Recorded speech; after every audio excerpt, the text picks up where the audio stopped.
आप सबका स्वागत है उत्कर्ष आयुष एकेडमी में। आज एक नए भर्ती के बारे में चर्चा करेंगे, तो शुरू से लेकर अंत तक आप वीडियो में बने रहेगा बिना किसी स्किप के, ताकि आपको पूरी जानकारी अच्छे से समझ में आ सके। चलिए, आज का जो भर्ती निकाला गया है वो स्वास्थ्य विभाग द्वारा निकाला गया। मुख्य जिला स्वास्थ्य अधिकारी जिला दुर्ग के द्वारा। तो छत्तीसगढ़ के दुर्ग जिले में नया भर्ती आया है। इसका जो विज्ञापन तिथि जारी होने का दिनांक है 16/7/2026। अब देखते हैं ये जो भर्ती आया है उसका स्टार्टिंग तिथि कब है। तो इसका जो भर्ती आवेदन करने की तिथि 17/7/2026 और अंतिम तिथि यहाँ पे रखा गया है 31/7/2026। इसका अंतिम तिथि रखा गया है। चलिए आगे देखते हैं, आगे बढ़ते हैं। इसमें कौन कौन से पद निकाले गए स्वास्थ्य विभाग में। तो बहुत सारे पद है, इसमें से हम पोस्ट का नाम है, उसकी योग्यता बताएंगे और सैलरी वगैरह आप पीडीएफ से देख लीजिएगा। अंतिम बताएंगे कि आप सभी को इनका पीडीएफ कहाँ मिलेगा। चलिए, पहला जो पद यहाँ पे दिया गया है साइकोलॉजिस्ट क्लिनिकल का है। इसके लिए जो क्वालिफिकेशन रखा गया है एमफिल रखा गया है क्वालिफिकेशन, ठीक है। एमफिल या आप लोग एसएससी एमए या साइकोलॉजी रेगुलर आप कर सकते हैं, तब आपको प्राथमिकता दिया जाएगा। अगला जो पद का नाम है प्रोग्राम एसोसिएट का पद है। इसके लिए योग्यता एमबीए या पीजी डिप्लोमा मैनेजमेंट में चाहिए। साथ ही साथ अगर इसके अलावा हेल्थ एडमिनिस्ट्रेशन में अगर ग्रेजुएशन है तो आप इसमें अप्लाई कर सकते हैं। चलिए, अगला जो पद है सोशल वर्कर का पद है। सोशल वर्कर के लिए यहाँ पे योग्यता एमफिल रखा गया है। साथ ही साथ अगर आपके पास मास्टर ऑफ सोशल वर्क का रेगुलर में डिग्री है तो पर भी आप इसमें फॉर्म अप्लाई कर सकते हैं।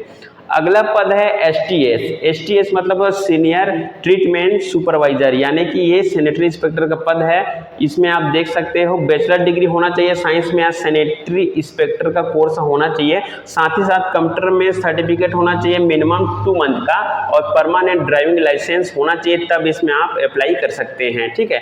या फिर ट्यूबरक्लोसिस हेल्थ एडवाइजर का आपके पास सर्टिफिकेट है, तब भी आप इसमें अप्लाई कर सकते हैं। अगली पद की ओर बढ़ते हैं। अगला है लैब सुपरवाइजर। लैब सुपरवाइजर के लिए यहाँ पे रखा गया है ग्रेजुएशन ओवर या फिर डिप्लोमा मेडिकल लेबोरेटरी में आपके पास होना चाहिए, या परमानेंट ड्राइविंग लाइसेंस होना चाहिए और जीवित पंजीयन होना चाहिए, तब आप इसमें अप्लाई कर सकते हैं। चलिए, इसी क्रम में आगे बढ़ते हैं। तो हमारा जो अगला जो पद है वो है नर्सिंग ऑफिसर या फिर नर्सिंग स्टाफ, है ना। इसके लिए देखते हैं तो बीएससी नर्सिंग और पोस्ट बीएससी नर्सिंग योग्यता मांगा गया है और जीवित पंजीयन होना चाहिए। जनरल नर्सिंग या मिडवाइफरी को भी यहाँ पे प्राथमिकता दिया जाएगा, ये चीज़ आपको याद रखना है। अगला पद का नाम है फार्मासिस्ट। फार्मासिस्ट के लिए यहाँ पे योग्यता रखा गया है फार्मासिस्ट में डिग्री या डिप्लोमा होना चाहिए और लाइव रजिस्ट्रेशन होना चाहिए, है ना, जीवित रजिस्ट्रेशन। अगला जो पद है अकाउंटेंट का पद रखा गया है। काफ़ी सारे पद है, इसलिए मैं आपको जल्दी बता रहा हूँ, है ना। अगला जो पद है अकाउंटेंट का, इसके लिए एमकॉम रेगुलर होना चाहिए, 50% मार्क साथ। और अगला है यहाँ पे बीकॉम रेगुलर होना चाहिए, 50% मिनिमम आपका परसेंटेज होना चाहिए और आपको टेली का नॉलेज होना चाहिए, है ना।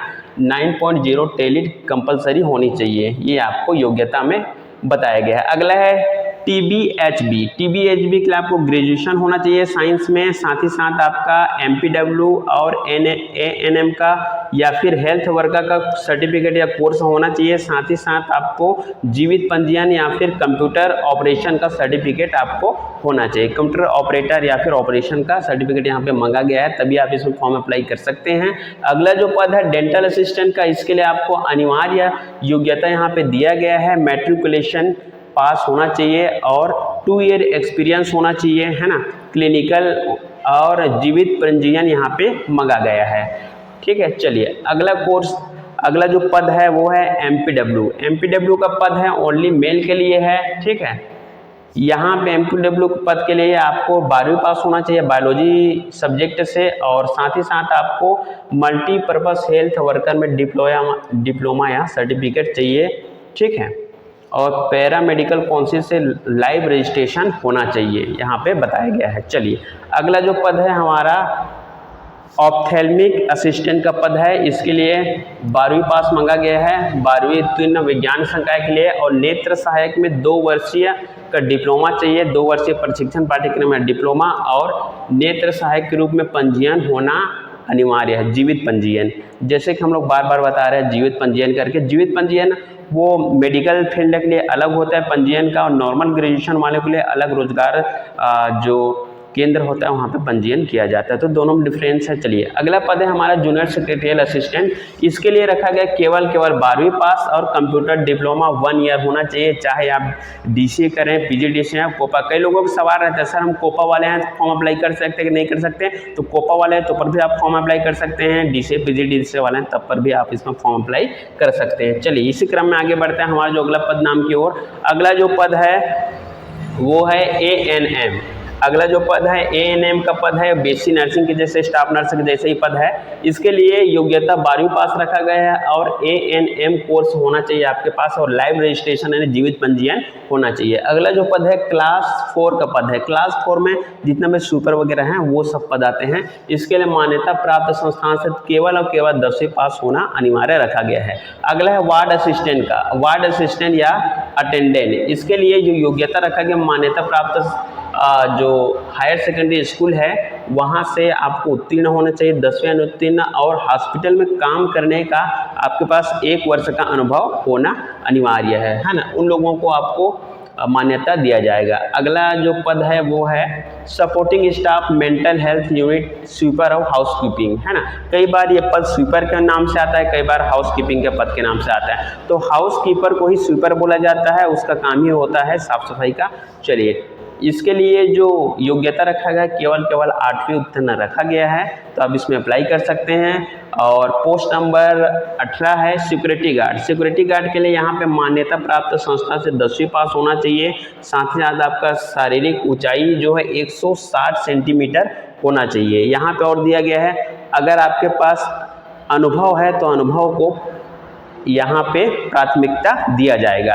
अब बात करते हैं यहाँ पे टोटल 107 पदों पर भर्ती निकाला गया है। दुर्ग स्वास्थ्य विभाग द्वारा 107 पदों पर भर्ती निकाला गया है। अगर आपके पास क्वालिफिकेशन है तो आप बिल्कुल 107 पदों में से कोई भी पद में आप अप्लाई कर सकते हैं अगर आपके योग्यता के अनुरूप ये पद है तब। चलिए आगे बात करते हैं, आगे इसी की क्रम में देखते हैं कौन कौन से और इसमें रूल्स और कंडीशन दिए गए हैं।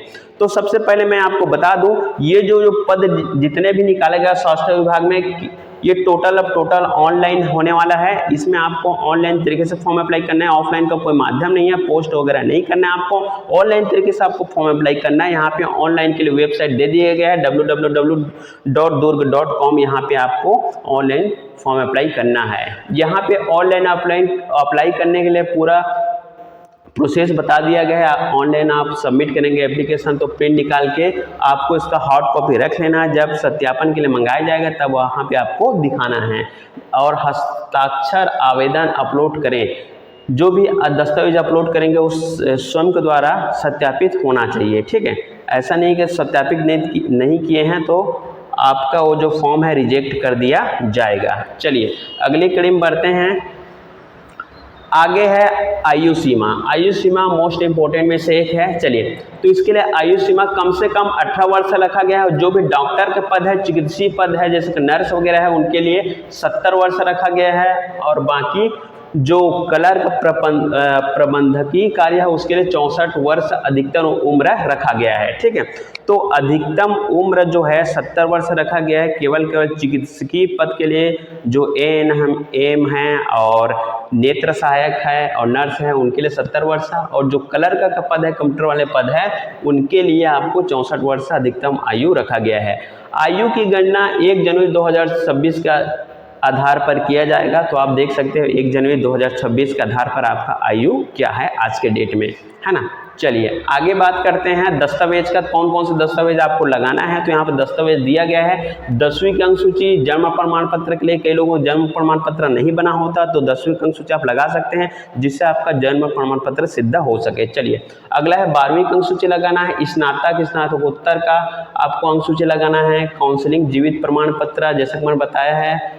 आगे है छत्तीसगढ़ के निवासी के लिए मूल निवास प्रमाण पत्र, जाति प्रमाण पत्र, दिव्यांग प्रमाण पत्र। अगर जो भी व्यक्ति दिव्यांग है उनको दिव्यांग प्रमाण पत्र यानी हैंडीकैप्ड प्रमाण पत्र सर्टिफिकेट यहाँ पे लगाना अनिवार्य यहाँ पे बताया गया है।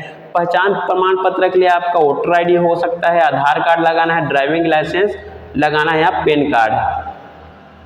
अगर आप शासकीय अर्ध शासकीय पहले से कर्मचारी हैं तो इसके एनओसी आपको लगाना जरूरी है। एनओसी मतलब होता है नो ऑब्जेक्शन सर्टिफिकेट, ठीक है।